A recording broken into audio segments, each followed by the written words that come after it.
It's been a while since we made a video. I recently had my first baby. Her name is Abby. She's a little bundle of fun and poop. And it's been a lot of fun.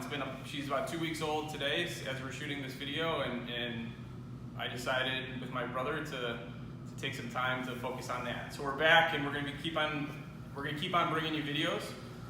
Today we're gonna talk about the things that we keep inside our work truck that tows our trailer to make sure that we're ready for anything that comes up. And this is something that actually took a really long time for us to figure out. It took a lot of money too. So we're gonna try to save you some money in wasted purchases.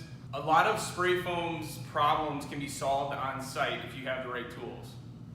And I believe that we have found a really good mix of the right tools for the right price and things that are gonna last for a really long time. So we're gonna take you through it. We're gonna walk you through the truck to show you where we keep this stuff predominantly so that you know it's not just in the back of the truck, just taking up space. And that's what we're gonna go over today inside Lighthouse.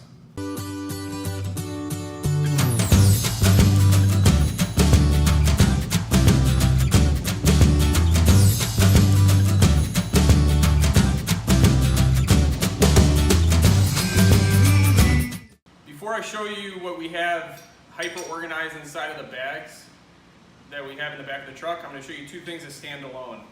One is a giant wrench, adjustable wrench. I've needed this way more often than I ever would have thought. I highly suggest getting your hands on one. It helps to break things loose, obviously, but really, I mean, it's just, there's a certain point where those smaller wrenches need to have a step up. I've actually broken one of the Y strainers on our proportioner. I've broken it loose with this before, so it helped a lot to have something that was a lot bigger. The other thing is called a wrench roll. I could never figure out how to organize wrenches inside of a truck, and the wrench roll has been the best thing. Really the difference between the Carhartt wrench roll and a cheaper one was like $3, so I kind of gave in and sold out and bought the Carhartt one, but because I think it makes me look cooler. But I got this. This is huge. I'm going to show you inside it, and then we'll jump into the other things that we have in the back of the truck. Inside the first bag that we keep, and all of the bags that we have, I think, except for maybe this box that keeps the infrared, the thermal camera, I think this is the only one that came from Harbor Freight. Everything else came from Home Depot. They're all just the cheap bags, just to keep everything organized. But inside the first bag, we keep all of our 12-volt power tools. And we've chosen to keep the 12 volt mostly because of size, but also because these Milwaukee 12 volt tools are absolutely amazing. They might not last as long, they might not have as much power as the 18 volt, but they're a lifesaver when you're trying to work in small areas. This thing is so small, this impact driver, compared to a normal one. And sometimes there's some tough angles to get to inside of the proportioner, inside of the rig, so right angle drill helps a lot. But really we just keep a right angle drill, an impact driver, and a regular drill. We keep extra batteries with us, ready to go and charged up. We always keep a set of drill bits and just a set of bits from Home Depot around, because sometimes you run into weird stuff inside of these machines. And then we always keep AAA batteries, because all of our headlamps run on AAA batteries. We tried the LED ones, and it's just such a mess to have to charge all that stuff. Finally, we have a kind of a mobile battery charger just in case, so we can charge it inside of the truck. I think in one of the next iterations of our trucks, I'm gonna end up putting an inverter inside of it, so we can charge all these batteries, especially because we're gonna start to do concrete lifting, and we're gonna be using a lot of M18 kind of heavy duty batteries.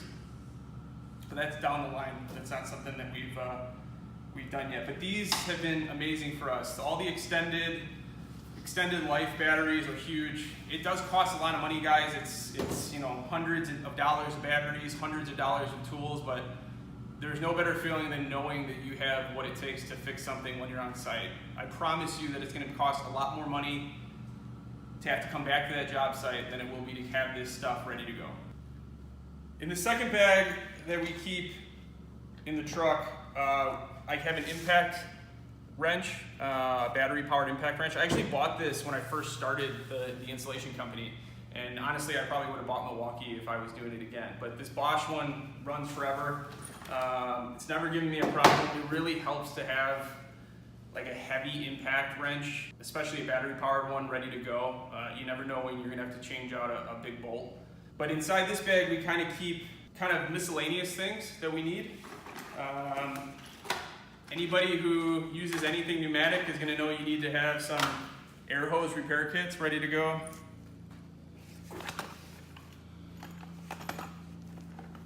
We have an electrical tester always, because you never know when you're gonna need that to check voltage and make sure. Deodorant always helps. I promise you, like, there's so many times when I go from a job site to an estimate and I have to have this with me. So don't laugh. It's something you need to have. Trust me, it helps. Especially in the work that we're doing. And lastly, we have impact sockets that we keep ready to go. It helps if you have to break off any big bolts with the impact wrench. I've used every single one of these things multiple times in my career. None of them have been wasted, and I'm sure that I'm actually really excited to have you guys comment on what else we should keep inside of the truck. But this is the stuff we've kind of refined over time. The next batch of things that we keep are kind of odds and ends. They don't really have any place, but we use them every single day, and it's something you should really think about investing into. These Astro pneumatic lights are unbelievable. They last for 10 hours probably in a charge, and they are really, really, they're really heavy duty, and they're amazing.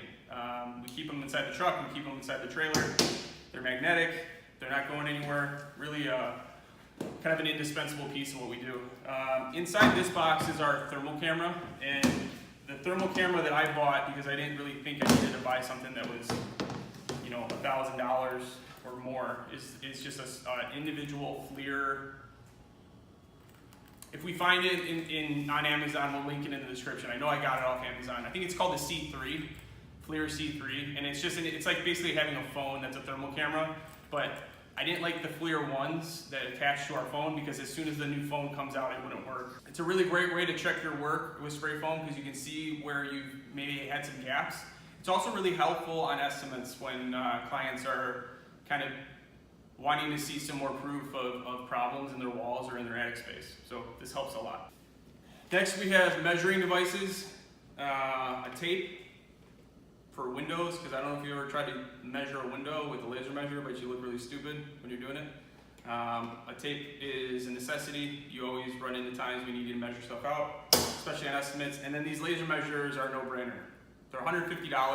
Go to Home Depot, get one. Maybe even $100 if you get the cheaper one. They save me more time on estimates probably than they cost per week. So I make back my money on these things every single week, just on time doing takeoffs on homes, or verifying measurements from other contractors that have sent us on projects. It's super important. Next, we have these salt sticks. These are for working in the hot months of the year. If you get really, really dehydrated, you lose all of your electrolytes, your muscles start to cramp. These are gonna replace all the salt, all the electrolytes, potassium, everything you need. These are really important to have on site just in case. I've been in a lot of pain before coming out of attics, and I wish I would have had these. This is the first year where we're keeping these around, but I know that this is gonna be really, really important. And then finally, always have business cards. People always come up and ask what we're doing. We always have an opportunity to give them a business card, and a lot of times they turn into new projects. Just keep that in the truck. So finally, this is the best way that I found to keep our hand tools organized. This is just a little, it's almost like a trapper keeper that you used to have in grade school.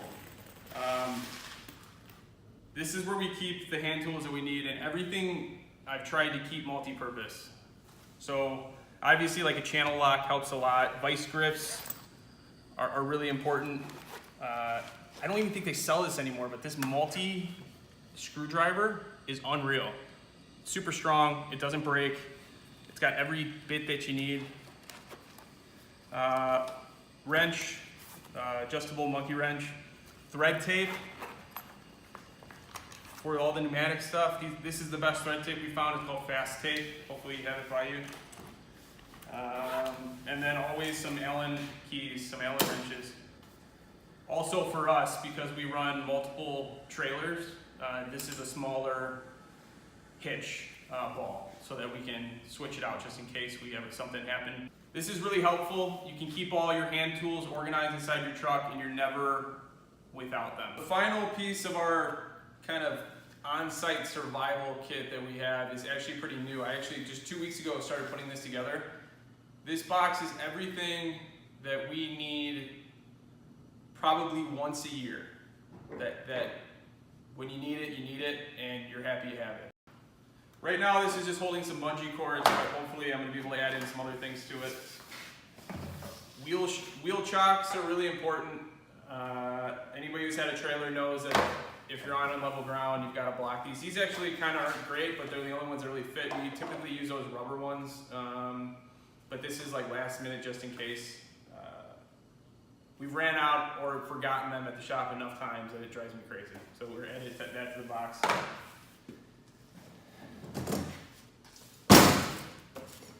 Hydraulic bottle jack is the greatest thing ever to have in your truck.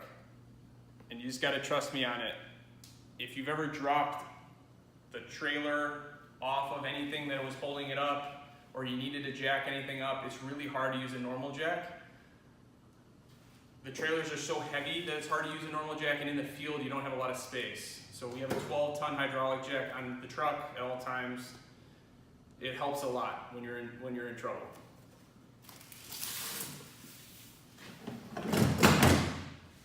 A 100 feet of electrical cord is kind of self-explanatory. You never know when you're going to need that. We've forgotten that on job sites or at the shop before also. Trailer lock, just in case. These kind of stink, but they definitely kind of get rid of some of the temptation to seal a trailer if we drop it. Some heavy duty tie downs that we just keep in a bag, just in case, grabbing material, holding stuff down in a trailer, it helps.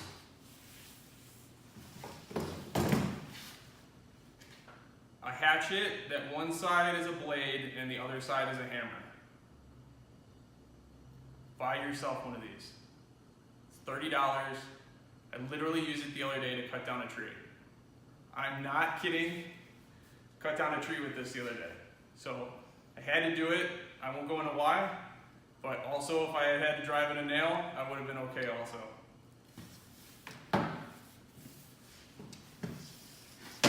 Hydraulic jack plate so that you can disperse out the weight. That really, it's a necessity. You don't want to be left without that. It's really hard to do it on level ground. And then winter work gloves. And this is going to evolve over time, but this is kind of the way we started out. I'm really interested to see what your suggestions are for what else we should add to the space, what else we should add to the truck. What else do we need to make sure that we're ready for anything that this industry can throw at us, especially pulling a trailer. If anybody's watching this that has other experience with trailer use and in other industries and you have some suggestions, please let me know.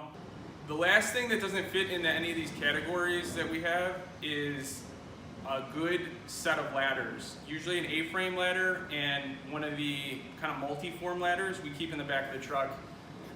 Sometimes we forget them at the shop. We have plenty of other types of ladders, but we keep that 6-foot one and we keep one of the adjustable kind of multi-use ladders in the back of the truck. I really highly suggest keeping that with you. You never know when you're going to need one.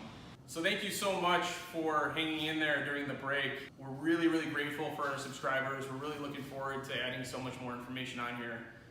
We've got a lot of really awesome projects. A tiny house is coming up. That should be pretty cool for you to check out. We've got some really interesting commercial projects that are coming up. Condo projects that are like 70-unit condos that need one section that need to get done. So how do we do that? We're adding concrete lifting into our repertoire. We're going to be taking you along that process. I'm going to be heading to Washington within the next 2 weeks. I'll take you along with that. We're going to have some awesome training here by SPI, which is a specialty products manufacturer for concrete lifting. We're gonna head to Iowa to watch a contractor do some concrete lifting so we get comfortable. So that's all on the docket, and we're really looking forward to seeing you next time inside Lighthouse.